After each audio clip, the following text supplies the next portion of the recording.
നമസ്കാരം, മെട്രോ മാറ്റിനിയിലേക്ക് സ്വാഗതം. ദയാ സുജിത്തിന്റെ വസ്ത്രധാരണത്തിനെതിരെ ഒരു യൂട്യൂബ് ബ്ലോഗർ നടത്തിയ പരാമർശം വലിയ ചർച്ചയായി മാറിയിരിക്കുകയാണ്. നെപ്പോ കിഡ് കാണിക്കുന്ന പോക്രിത്തരം എന്ന് പറഞ്ഞായിരുന്നു ഷെഫീനയുടെ വിമർശനം. ദയയെ കടുത്ത ഭാഷയിൽ വിമർശിച്ച ബ്ലോഗർക്കെതിരെ ശക്തമായ പ്രതിഷേധം ഉയരുകയാണ്. ദയയുടെ പുതിയ ട്രാൻസിഷൻ വീഡിയോയ്ക്കെതിരെയായിരുന്നു വിമർശനം. ഒരു മകളല്ലേ ഉള്ളൂവെന്നും അവൾക്ക് മര്യാദ പറഞ്ഞു കൊടുത്തൂടെ എന്നും ബ്ലോഗർ മഞ്ജു പിള്ളയോടായി ചോദിച്ചിരുന്നു. ഇപ്പോഴിതാ യൂട്യൂബർ ഷെഫീന ബീവിക്ക് ചുട്ട മറുപടിയുമായി എത്തിയിരിക്കുകയാണ് ദയാ സുജിത്. അവരുടെ പേര് പോലും പറയുന്നില്ല എന്നും അതിലൂടെ ആ നെഗറ്റീവ് എനർജി തന്നിലേക്ക് എത്തിക്കാൻ താല്പര്യമില്ല എന്നും ദയ യൂട്യൂബ് ചാനലിൽ പങ്കുവച്ച വീഡിയോയിൽ പറഞ്ഞു. സോഷ്യൽ മീഡിയയിൽ പോസ്റ്റ് ചെയ്യുന്നത് അവസാനിപ്പിക്കാൻ പോകുന്നില്ല എന്നും അടുത്ത വീഡിയോയിൽ ഒരു സർപ്രൈസ് ഉണ്ടെന്നും ദയ പറയുന്നുണ്ട്. കുറച്ച് ദിവസങ്ങൾക്ക് മുൻപ് പേഴ്സണൽ ജീവിതത്തിൽ കുറച്ച് തകർച്ചയിലായിരുന്നു. ആ സമയത്ത് ഇൻസ്റ്റഗ്രാമിൽ നിന്ന് ഒരു ഇടവേള എടുക്കാമെന്ന് കരുതി. അടുത്ത ദിവസം ഞാനങ്ങ് എയറിലായി. പേരൊന്നും പറയുന്നില്ല. ആ നെഗറ്റീവ് എനർജി ഇങ്ങോട്ട് എടുക്കാൻ താല്പര്യമില്ല, പ്രതികരിക്കുന്നില്ല എന്നാണ് ആദ്യം വിചാരിച്ചത്. വീഡിയോ മുഴുവൻ കണ്ടിരുന്നില്ല. കാലിന്റെ അടിയിലെ പൊടിയുടെ വിലയേ ഉണ്ടായിരുന്നുള്ളൂ. എൻ്റെ അച്ഛൻ്റെയും അമ്മയുടെയും പേരുണ്ടായിരുന്നു അതിൽ. അവർ അവരുടെ കാര്യങ്ങളുമായി തിരക്കിലാണ്. ഇതൊന്നും വിഷയമല്ല, ഒഴിവാക്കി വിടാം എന്നതായിരുന്നു. എൻ്റെ എനർജി ഇതിനൊന്നും വേണ്ടി ചിലവാക്കേണ്ടതില്ല എന്നാണ് തോന്നിയത്. അവരെ ഒരു മനുഷ്യനെന്ന് വിളിക്കാൻ തോന്നുന്നില്ല. അത് വേറെന്തോ ജീവിയാണ്. പിന്നീടാണ് ഇവർ കാരണം വേറെയും സ്ത്രീകൾ ബുദ്ധിമുട്ടിലായിട്ടുണ്ട് എന്ന് അറിഞ്ഞത്.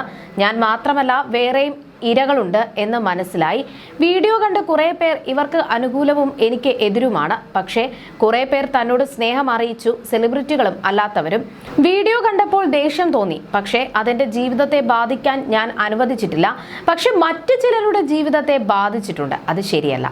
അവർക്കത് ചെയ്യാനുള്ള അവകാശമില്ല. പക്ഷേ ഏറ്റവും അത്ഭുതപ്പെടുത്തിയത് 98% പേരും അവർ പറയുന്നത് ശരിയാണ് എന്നാണ്. അതാണ് എന്നെ പേടിപ്പിക്കുന്നത്. 2% ആളുകൾ തന്നെ പിന്തുണയ്ക്കുന്നുണ്ട്. ആരെയും ഭീഷണിപ്പെടുത്തുന്നതൊന്നുമല്ല. ആരാണ് അവരെ പിന്തുണയ്ക്കുന്നത് എന്നും എന്താണ് പറയുന്നത് എന്നും നോട്ട് ചെയ്ത് വെച്ചിട്ടുണ്ട്. എനിക്കൊപ്പം നിൽക്കുന്ന എല്ലാവർക്കും നന്ദി. ഇൻസ്റ്റഗ്രാമിൽ പോസ്റ്റ് ചെയ്യുന്നതൊന്നും നിർത്താൻ പോകുന്നില്ല. ഇപ്പോഴാണ് എത്ര ആളുകൾ എന്നെ സ്നേഹിക്കുന്നു എന്ന് മനസ്സിലാകുന്നത് എന്നും ദയാ സുജിത്ത് പറഞ്ഞു. കേട്ടാൽ അറയ്ക്കുന്ന രീതിയിലാണ് ഷെഫീന ബീവി ദയാ സുജിത്തിനെതിരെ സംസാരിച്ചത്. സോഷ്യൽ മീഡിയയിൽ എവിടെ നോക്കിയാലും ഷെഫീന ബീവിക്കെതിരെയുള്ള വിമർശനങ്ങളാണ്. ഷെഫീന ബീവിക്കെതിരെ ദയാ സുജിത്ത് നിയമ നടപടി സ്വീകരിക്കണമെന്നാണ് എല്ലാവരും പറയുന്നത്. ഇതാദ്യമായല്ല ഷെഫീന ബീവി തന്റെ യൂട്യൂബ് ചാനലിലൂടെ മറ്റുള്ളവരെ അധിക്ഷേപിക്കുന്നത്. ലൈംലൈറ്റിൽ ശ്രദ്ധ നേടുന്ന ഏതൊരാളുടെയും വ്യക്തി ജീവിതത്തിലെ പ്രശ്നങ്ങൾ ഷെഫീന ബീവി കണ്ടന്റ് ആക്കാറുണ്ട്. അടുത്ത കാലത്ത് ഷെഫീന ബീവിയുടെ വേട്ടയാടൽ ഏറ്റവും കൂടുതൽ നേരിടേണ്ടി വന്നത് രേണുസുധിക്കാണ്. രേണുസുധിയുടെ ജീവിതത്തിലെ ഒട്ടുമിക്ക കാര്യങ്ങളും ഷെഫീന ബീവി കണ്ടന്റ് ആക്കി. അടിസ്ഥാനരഹിതമായ ആരോപണങ്ങൾ ഉന്നയിച്ചു. വളരെ മോശം ഭാഷയിൽ രേണുവിനെതിരെ സംസാരിച്ചു. രേണുവിനെതിരെ സംസാരിച്ച പല യൂട്യൂബേഴ്സും രേണുവിനെ ക്യാൻസർ ബാധിച്ചു എന്നറിഞ്ഞപ്പോൾ ഈ അവസരത്തിൽ അവരെ ഉപദ്രവിക്കരുത് എന്ന് തീരുമാനിച്ചു. എന്നാൽ ഷെഫീന ബീവി രേണുവിനെ അപ്പോഴും വെറുതെ വിട്ടില്ല. രോഗശൈലിയിലായിരുന്ന രേണുവിനെ അപ്പോഴും ഉപദ്രവിച്ചു. രേണുവിന് ശരിക്കും ക്യാൻസർ ഉണ്ടോ എന്ന സംശയം പോലും ഉന്നയിച്ചു. പലരും ഷെഫീനയ്ക്കെതിരെ രംഗത്ത് വന്നിട്ടും ഇവർ പിന്മാറിയില്ല. ഷെഫീനയും രേണുവിനെ എതിർക്കുന്ന ആളുകളും ഓൺലൈനിൽ ഇവരെ മാനസികമായി ഉപദ്രവിച്ചുകൊണ്ടേയിരുന്നു. എന്നാൽ അപ്പോൾ ദയാ സുജിത്തിന് ലഭിച്ചതുപോലുള്ള പിന്തുണ രേണുവിന് ലഭിച്ചില്ല. വളരെ കുറച്ചുപേർ മാത്രമേ ഇക്കാര്യത്തിൽ ഷെഫീന ബീവിക്കെതിരെ രംഗത്ത് വന്നിട്ടുള്ളൂ. അതേസമയം പഴയ അമ്മായിയമ്മമാരുടെ ഡിജിറ്റൽ പതിപ്പാണ് ഷെഫീനയെന്ന് സീരിയൽ താരം സരിത ബാലകൃഷ്ണൻ വിമർശിച്ച് കുറിച്ചു. സരിതയുടെ വാക്കുകൾ ഇങ്ങനെയായിരുന്നു: സംസ്കാര സംരക്ഷകയായ വ്യൂസ് തിന്നാൻ കൊതിക്കുന്ന ബീവി ലോകം ചൊവ്വാഗ്രഹത്തിൽ കോളനി സ്ഥാപിക്കുന്നതിനെക്കുറിച്ചും ആർട്ടിഫിഷ്യൽ ഇന്റലിജൻസ് മനുഷ്യന്റെ പണി കളയുന്നതിനെക്കുറിച്ചും ആകുലപ്പെടുമ്പോൾ നമ്മുടെ നാട്ടിലെ ചില ബീവികൾ ഇപ്പോഴും ഇഞ്ചിക്കോലുമായി തുണിയുടെ നീളം അളക്കുന്ന തിരക്കിലാണ്. അത്തരത്തിലൊരു പുണ്യപ്രവൃത്തി ചെയ്ത് കയ്യടി വാങ്ങാൻ നോക്കിയതാണ് കഴിഞ്ഞ ദിവസം സോഷ്യൽ മീഡിയയിൽ ഈ ബീവി. നടി മഞ്ജു പിള്ളയുടെ മകൾ ദയയുടെ വസ്ത്രധാരണത്തെക്കുറിച്ച് അവർ കാച്ചിവിട്ട മുത്തശ്ശി കഥകൾ കേട്ടാൽ തോന്നും നാടിന്റെ സംസ്കാരം മുഴുവൻ കാത്തു സൂക്ഷിക്കുന്നത് ഈ ഒരു മൊബൈൽ ക്യാമറയ്ക്കും റിംഗ് ലൈറ്റിനും പിന്നിലിരിക്കുന്ന ഈ ബീവിയാണെന്നാണ്. സ്വന്തം വീട്ടിലെ കാര്യങ്ങൾ നോക്കാൻ സമയമില്ലെങ്കിലും അയൽപ്പക്കത്തെ കുട്ടി എന്തുടുത്തു, എങ്ങോട്ട് നടന്നുവെന്ന് ജനലിലൂടെ നോക്കി കുശുബ് പറയുന്ന പഴയ അമ്മായിമാരുടെ ഡിജിറ്റൽ പതിപ്പാണ് ഇത്തരം ബീവികൾ. പണ്ടൊക്കെ ഇത് 4 ചുവരുകൾക്കുള്ളിൽ ഒതുങ്ങിയിരുന്നുവെങ്കിൽ ഇന്നത് ഫേസ്ബുക്ക് ലൈവ് വഴി 4 ലക്ഷം പേരെ കാണിക്കുന്നുവെന്ന് മാത്രം. സ്വന്തം ജീവിതത്തിലോ ചിന്തയിലോ ഇല്ലാത്ത നന്മകൾ മറ്റുള്ളവരെ പഠിപ്പിക്കാൻ ഇറങ്ങുന്നതാണ് ഇവരുടെ പ്രധാന വിനോദം. നല്ല കാര്യങ്ങൾ പറഞ്ഞാൽ ആരും കാണില്ല എന്ന് ഉറപ്പുള്ളതുകൊണ്ട് ആരെങ്കിലും ഒരാളെ ടാർഗറ്റ് ചെയ്ത് സൈബർ ആക്രമണത്തിന് വഴിമരുന്നിട്ട് കൊടുക്കുക എന്നതാണ് ഇവരുടെ രീതി.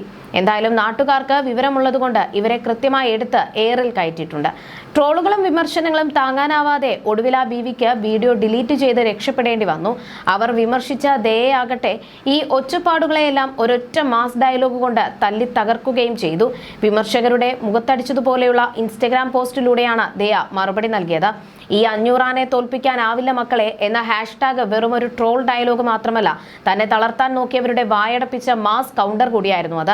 സ്വന്തം ജീവിതവും ശരീരവും വസ്ത്രവും മറ്റാരുടെയും താല്പര്യങ്ങൾക്കനുസരിച്ചല്ല, മറിച്ച് സ്വന്തം ഇഷ്ടപ്രകാരമായിരിക്കണമെന്ന് വിശ്വസിക്കുന്ന ഒരു കൂട്ടം പെൺകുട്ടികൾക്ക് വലിയൊരു ആത്മവിശ്വാസം തന്നെയാണ് അതേപോലെയുള്ളവരുടെ ഈ നിലപാടുകൾ നൽകുന്നത്. മറ്റുള്ളവരുടെ സ്വകാര്യതയിലേക്ക് കൊത്തിവലിച്ച് അതിൽ നിന്ന് വ്യൂസും ലൈക്കും മാത്രം ലക്ഷ്യമിടുന്ന ബീവിയോട് മറ്റുള്ളവരുടെ വസ്ത്രത്തിന്റെ നീളം അളക്കാൻ പോകുന്നതിന് മുൻപ് സ്വന്തം ചിന്താഗതിയുടെ വീതി ഒന്ന് കൂട്ടാൻ നോക്കുന്നത് നന്നായിരിക്കും. ഇല്ലെങ്കിൽ സോഷ്യൽ മീഡിയ നിങ്ങളെ കൃത്യമായി എയറിൽ കയറ്റിവിടും. പിന്നെ താഴോട്ടിറങ്ങാൻ പാരച്യൂട്ട് പോലും കിട്ടില്ല എന്നായിരുന്നു കുറിപ്പ്. ദയെ മാത്രമല്ല, ദയയുടെ അമ്മയായ മഞ്ജു പിള്ളയെയും മോശമായ ഭാഷയിൽ വീഡിയോയിൽ ഉടനീളം ഷെഫീന ബീവി അധിക്ഷേപിച്ചിരുന്നു. യൂട്യൂബർക്കെതിരെ മഞ്ജു പിള്ള നിയമപരമായി നീങ്ങണമെന്നാണ് ദയയെ പിന്തുണച്ച് ഭൂരിഭാഗം പേരും കുറിച്ചത്. ഫാഷൻ ഡിസൈനിങ്ങിലും മോഡലിംഗിലും താല്പര്യമുള്ളയാളാണ് ദയ Sujith. You're watching me on metromatney.com. on metromatney.com. metromatney.com. Subscribe for more videos. Subscribe for more videos. Subscribe here for more videos. Subscribe now. Thank you.